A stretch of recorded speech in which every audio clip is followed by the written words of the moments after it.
Hi, and welcome back onto this fast track course. When it comes on to learning for the AZ-104 exam, in this video, we're going to target managing identities and governance, all part of security. First and foremost is Microsoft Entra ID. So Microsoft Entra ID is Microsoft's identity and access management solution for managing identities and controlling access to applications and Azure-based resources. Entra ID is used for both authentication, right? When you enter username and password, you are authenticating onto Azure, and authorization. So what are you allowed to use within the Azure account in terms of Azure-based resources? Now, please note that Microsoft Entra ID is not only used as an identity provider for Azure, it's also used for Microsoft 365 and other software as a service applications as well. In Microsoft Entra ID, we can create users and groups. We'll see this in a moment's time. And the main important part when it comes to AZ-104 is authorization. Authorization is handled by the use of role-based access control. Here you grant a role assignment to a security principal. That could be user, a group, even an application, or a managed identity. You can assign this at different scopes, at the management group scope, at the subscription, the resource group, or the resource itself. So we can assign Azure RBAC at different levels. In my Azure account, so I have a list of resources in place. To go on to the identity provider, on the left-hand side in the portal menu, we can go on to Microsoft Entra ID. When you create your Azure account, you get something known as an Azure subscription, which has all of your resources. At the same time, you get something known as a default directory. This is available via the use of Microsoft Entra ID. Now, in this directory, you will create users, you can create groups, you can manage applications. See, currently, whatever we are doing via the Azure admin account. But obviously, in organizations, you are not going to be using the admin account for day-to-day operations. You will create users. These are identities that can be used by employees within your company. So you could have a set of IT administrators. You will create user profiles for them. They will log into Azure and manage resources accordingly. You can then create groups, which is obviously the best approach. Instead of giving permissions to individual users, you can give them onto a group of users, so a group of IT administrators. There's also the important part of the license. Currently, with every account, you get Microsoft Entra ID free base licenses, and you can do a lot with this. But there are also other licenses available as well. Now, as a quick aspect, let's go ahead and just create a user. So currently, I have my main admin user in place. Quite simple to go ahead and create a user. We can do this with the free account. We can either create a new user or you can invite an external user. Let's say that, the company, there's an audit that needs to be carried out for the company's base resources. So there's an external company that needs to carry out an audit. They need access to your Azure account. They might have their own identities defined in maybe Microsoft Entra ID in their directory, or maybe in some other identity provider. Instead of creating the users here itself again for them, what you can do is you can invite them. You can invite them as external users and give them access accordingly. So you can do both. In creating a new user, very simple. You give a username, go as per your naming conventions. It gets appended with the domain, the default domain that you have, but you can always register your own custom domain as well. This is possible. I can put the same display name, or I can specify my own password. And please, again, note that there are some constraints in place for the password. So please make a note of that. Go on to next. You can define different properties for the user, like the first name, last name, etc. You can assign them onto a group here itself. So you can create something known as a security group within Microsoft Entra ID. and add the user to the group accordingly. Something known as a role. We'll tackle this in a moment's time. Go on to review and create the new user. So what we are doing is we are creating now a new user within our Azure account. If I just open up all resources, the link in a new tab, let's try to log in as this new user. So I'll just click on refresh.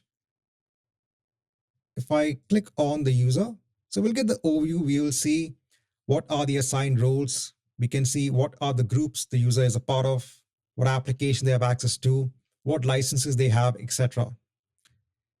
We get the user principal name. I'll copy this onto the clipboard. And in the other tab, we can sign in now as that new user. So we can sign in using another account. So I'll use another account, place in that username, put the password that I had mentioned, click on sign in. Now, as per the default password policy, it will ask you to change the password. So I'll just specify a new password, because obviously, as an admin, you are setting the password for the user, but you want to give the user the ability to set their own password. I'll click on sign in. Now, as per the security procedure of Microsoft Entra ID, for all users, it's not enough to just use a username and a password to authenticate. You also need, this is called multi-factor authentication. You need an extra level of security in order to kind of make sure that you can log in to your Azure account. Again, this is just from a security perspective. If you want to simplify this, let's say you don't have the Microsoft Authenticator app at this point in time, you're learning, right? You don't know about the Microsoft Authenticator app. Let me just close this. If you go on to user one, if I go on to authentication methods, let me add an authentication method. In the method, I'll choose a temporary access pass that I can just set for 3 hours. This is giving you temporary access to the account, but that's fine for now. I'll click on add. We now get this kind of temporary password that we can use. So now in another tab, let me open up all resources, the link in another tab again. Let me log in as user 01. It's now asking for that temporary access pass. I can copy that onto the clipboard, paste it here, and click on next. And now we should be logged in onto the Azure account. If you are not getting this temporary access pass because you have a new account, what you need to do is you need to go on to your default directory, then go on to security. Under security, under manage, we have authentication methods. In the authentication methods, under the policies, enable temporary access pass. So go on to it, click on enable, make sure it targets all users. In production, don't do this, obviously, just do this for, I said, if you want to give a temporary access token to a user, but make sure that from a security perspective, they use that concept of multi-factor authentication, wherein they use a device to authenticate themselves. Now going back here, right, as user 01, I can see I have no resources. I can't see anything. See, in my account, I have some resources in place. They are part of a particular resource group.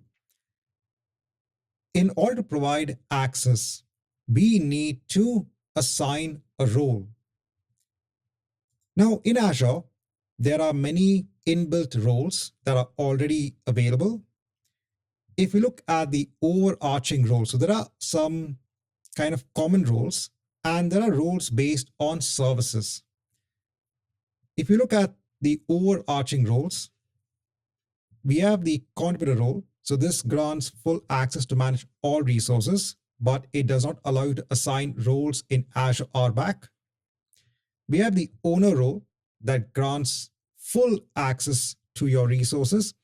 When you grant permissions, you should always do this based on least privilege. Only what the user needs to perform in Azure, you only give those permissions. And then there are some roles that are based on services. Now, for example, if you look at compute, there are roles for managing virtual machines. So we have the virtual machine contributor role that allows you to create and manage virtual machines, manage disks, install and run software. We have a special role for users to log onto the machine. So they can use their Microsoft Entra ID credentials to log onto the machine. So this is the virtual machine user login role. But to implement this, you have to make sure that your machine is joined onto Microsoft Entra ID. And if we go on to storage, we have very specific roles for Azure storage accounts. So for example, there is a storage blob data reader role. If you go on to any role, right, it'll give you a description of what the role does. You'll see what are the actions that are allowed via this role. And you'll see the JSON snippet. So these roles are defined by JSON code. In this JSON code, you will see what is the description of the role, what is the name, what are the permissions, what are the actions that are allowed. So this role allows you to read containers, right, based on storage accounts. There is also data actions. Now these data actions normally is only for certain services like Azure Storage, because in Azure Storage, we store data. So here there is an action of being able to read the blobs within the storage account. So all of this is quite important, when it comes on to working with role-based access control. Now, as an example, when it comes on to granting roles, so we can grant roles at an individual resource level. So for example, if I go on to an existing storage account, the way that we grant roles is we have to go on to access control. We can add a role assignment. In adding a role assignment, the first thing is deciding on the role. So we have these various roles I told you. The overarching role of there is a reader role that allows you to view all resources but does not allow you to make any changes. And then we have many roles based on the services. If I go on to the privileged admin roles, here you will see the owner and the contributor role. So again, give this with a grain of salt because these give additional permissions to users. So we could give access at an individual resource level. So if I give, for example, the reader role to the storage account, as user one, I should be able to then see my storage account in place here. We can also add roles at a resource group level. So if I go on to resource groups, go on to the group that contains all of my resources, I can go on to access control, and here I can add a role assignment. Here's an example. Let me select the reader role, click on next, select my members. It's filtering on users, groups, and security principles. I said it's always good that you create a group of users and then assign the role on to the group itself. Manage identities is wherein certain services in Azure can also get their own identity, and then you can assign roles to those identities. Here, let me select user one, click on select. So first is, okay, what is a role that you want to choose? Next is you select your members. Now there are conditions available for certain services, but in this case, it's a simple reader role. I can go on to review and assign the role accordingly. Now, after you assign a role, it does take some time. It could take about 1 to 2 minutes for the role to take effect. While this is being done, just a quick note, if you go on to your resource group, you'll also notice that there is the facility to add your own custom role. So let's say that the inbuilt roles don't meet your requirements when it comes on to permissions. You can create your own custom role. You can either start from scratch. If you have your JSON snippet, you can do that, or you can clone an existing role. So this is when it comes on to basically defining your own custom role. So while the permissions are coming through, let me just quickly go on to Microsoft Entra ID roles.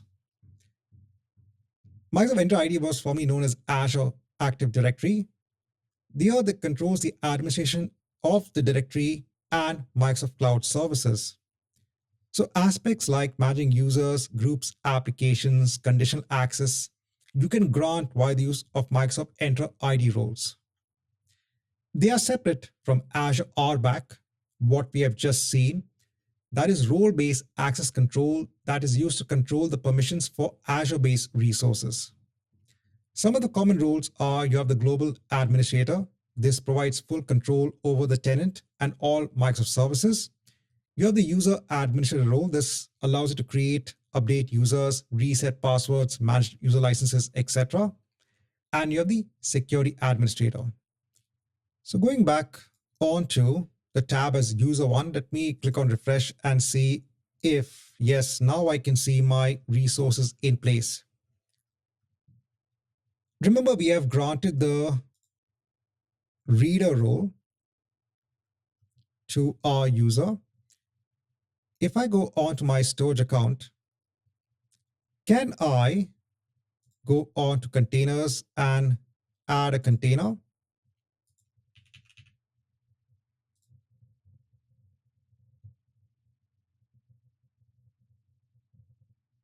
So it's giving me an error.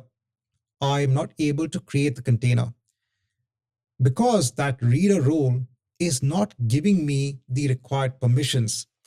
I'm only able to view the properties of the storage account.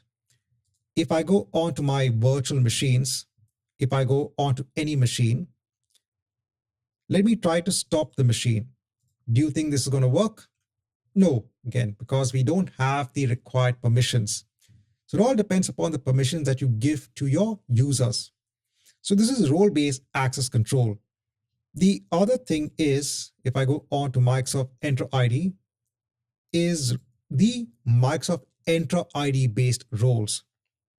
See, this is used to delegate jobs to your internal administrators. So for example, instead of the Azure admin creating users, you can delegate to a particular user in your organization. So you can create, first of all, a user ID. You can grant the user administrator role to that particular user. Then that user can start creating users within this directory. So these roles are mainly used for managing the aspects of only Microsoft Entra ID, because Microsoft Entra ID is huge. It has a lot of features. So on one side, you have Azure RBAC, that is role-based access control. That is used for what? That is used for granting permissions to your resources. And the other is you have this Microsoft Entra ID roles that is used for managing the different permissions that's related to the features of Microsoft Entra ID itself. Okay, now I want to go through the aspect of Microsoft Entra ID licenses. So Entra ID comes with free licenses. We also have paid premium P1 and P2 based licenses. With Entra ID free, we get things like we can create users, we can create groups, we can manage them. We get some basic reports, we get self-service password change. With Entra ID P1, you get additional security aspects like conditional access, dynamic groups, licensing for groups, which is very important, and self-service password reset. With Entra ID P2, it adds additional features of identity protection, privilege identity management, all very important from a security perspective. So you want to get more information on licensing, go onto the documentation page when it comes onto the Microsoft Entra plans and pricing. Here you will see what is a cost per user per month when it comes onto P1 and P2 based licenses, and what are the features that come as part of both licenses. So in order to kind of purchase licenses and assign licenses to users and to your groups, you have to use another portal that's known as admin. You can go on to the Microsoft 365 Admin Center that is accessible via admin.cloud.microsoft. Here I am logged in as another user within my directory. So I have another Azure account. Okay, within this Azure account, I have another user. For this user, I've given the Microsoft Entra ID role of a global administrator. But if you just want the user to manage licenses, you can just assign the license admin role. Licenses for users have to be managed via the Microsoft 365 Admin Center. And again, why do you want to work with licenses? So on one aspect, you have Azure-based resources like your virtual machines, your storage accounts, that is built separately against your Azure subscription. These are licenses that give you features, when it comes on to security for Microsoft Entra ID. That's one thing.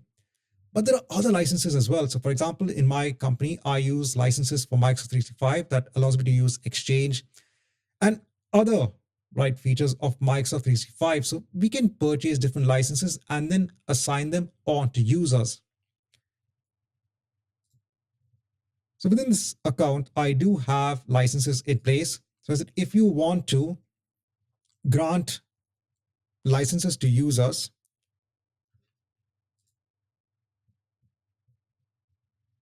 you have to go on to the user itself, go on to licenses and apps, and then assign licenses that are available. So you can assign a license to the user. For a user, the usage location must be set. So if I go on to users, which I can see here itself, I have. So within my Azure account, if you do go on to the user itself, you have to make sure that the usage location is set accordingly for the user in order to assign the license. If I go on to groups within Microsoft 365 Admin Center, so we can define Microsoft 365 groups. We can create distribution lists. We can create security groups. So we can club users in security groups. In the Azure account, if I just go on to Microsoft Entra ID here we can also create, if I click on new group, we can create a new security group and a Microsoft 365 group as well. Now we can assign licenses to the group. So if I actually go on to the group itself, if I go on to licenses and apps, I can assign a license onto the group. When you assign licenses to the group, it will assign licenses if they are available to users within the group. Okay.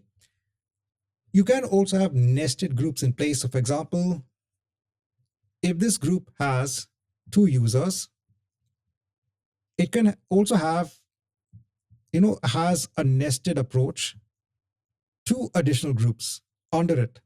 So under this group, we have 2 users and we have 2 other groups. In this group, you might have 2 different users. When you assign a license to this group, it will only be assigned to the users within the group. It will not propagate to the nested group and to the users within that group. This is not possible. Next, when it comes on to assigning licenses, we can assign licenses to security groups. We can assign licenses to a Microsoft 365 group only if it is created with kind of a parameter of security enable is equal to true. By default here, if I just create a normal Microsoft 365 group, I will not see the ability to assign a license. Not possible. We have to specifically create a Microsoft 365 group with security enabled marked as true in order to be able to assign a license. And I don't believe we can assign a license to a distribution list. Right, this is all about licenses. Right, so let's cover some other important aspects when it comes on to, governance and security. So first, we had looked at assigning licenses. So when it comes on assigning licenses, you can assign it per user, but we have to do it in the Microsoft 365 Admin Center. We can do it at scale by assigning licenses to groups. The members of the groups can inherit the licenses accordingly. The usage location must be set for each user before assigning a license. A user can be in multiple license groups, and group-based licensing supports, I said, security groups and Microsoft 365 groups, but with security enabled marked as true.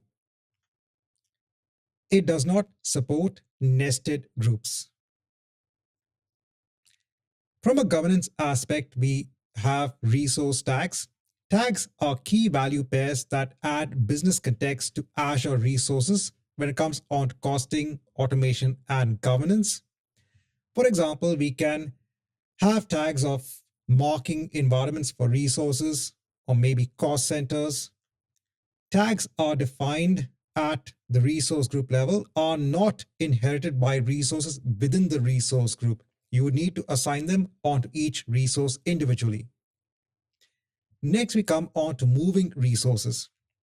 So we can move resources onto other resource groups within the same subscription or onto another subscription within Microsoft Entra ID, in the same Microsoft Entra ID tenant. The platform first validates the dependencies to ensure resources can be moved. When you move resources across resource groups, they do not change their location. That remains the same. When you do move resources like virtual machines across subscriptions, you have to move all dependent resources as well. Next, we have the concept of locking resources. Resource locks protect against accidental delete or changes made. There are two types of locks.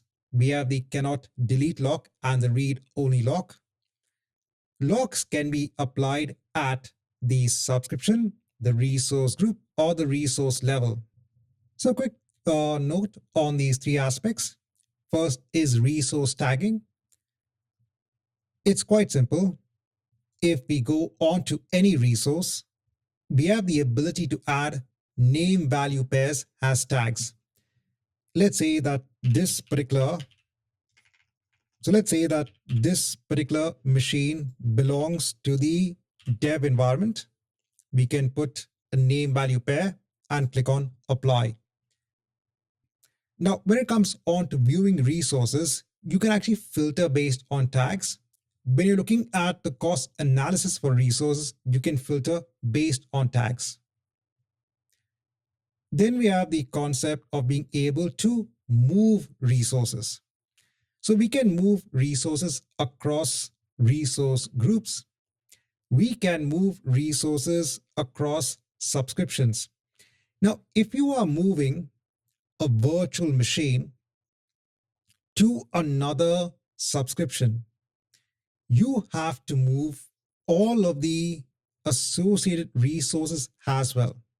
That means if it has a public IP address, if it is attached behind a load balancer, the virtual network, all of these resources also need to be moved onto the Azure subscription.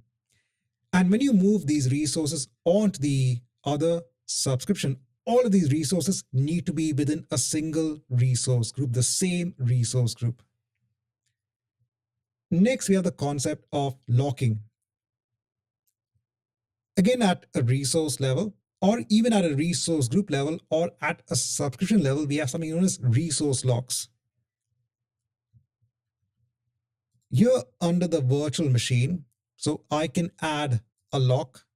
We have two types of locks. So we have a read-only and a delete lock.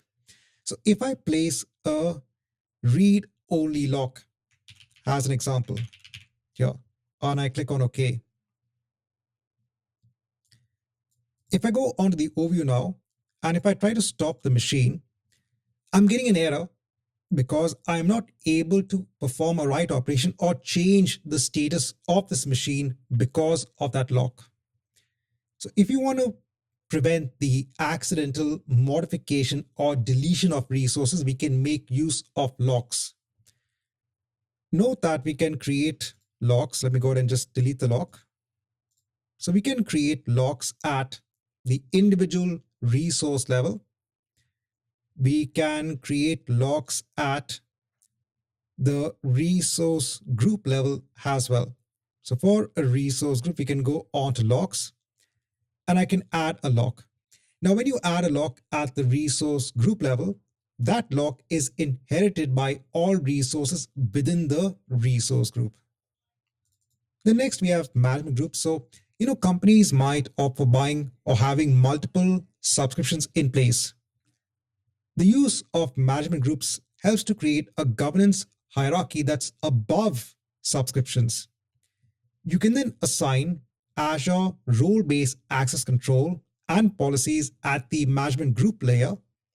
This can help to standardize the settings across the multiple subscriptions. You have something known as a tenant root group that sits on the very top. You can then nest management groups to mirror your organization structure. Then we have the final concept of Azure Policies. So now Azure Policies helps to evaluate resources against a particular JSON policy definition.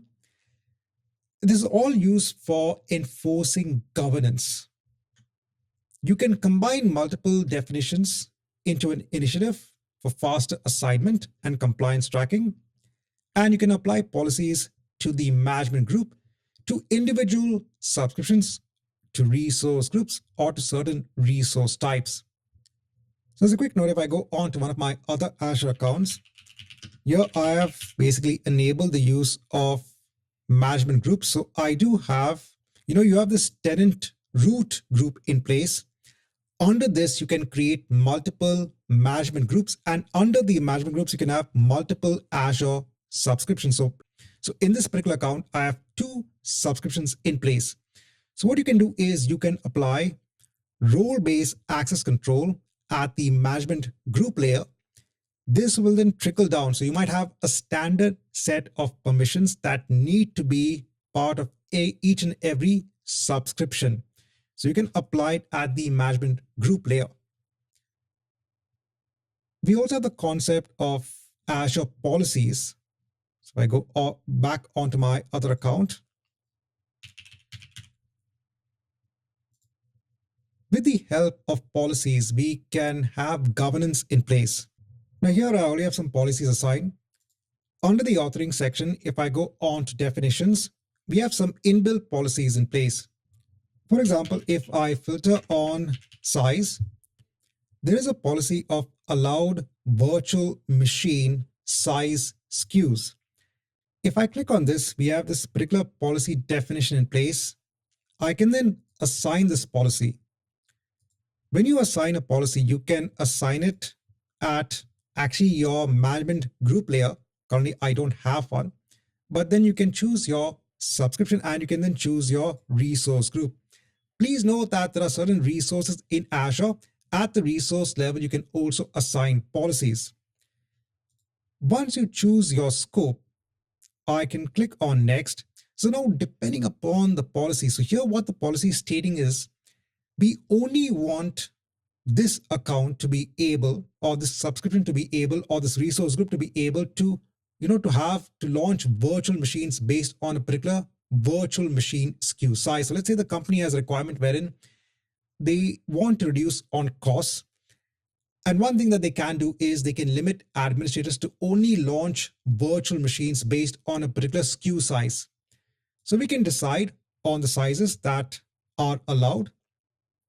For example, if I just choose 2 as an example, go on to review and create, and then we can create this policy. What it does is it assigns this policy now onto that scope. And later on, after some time, you will notice that if you try to create a VM, with a size that is not within the scope, you will not be able to do so. So in the drop-down box of the sizes for virtual machines, you will not be able to even select or see that has an option, right? It'll be disabled.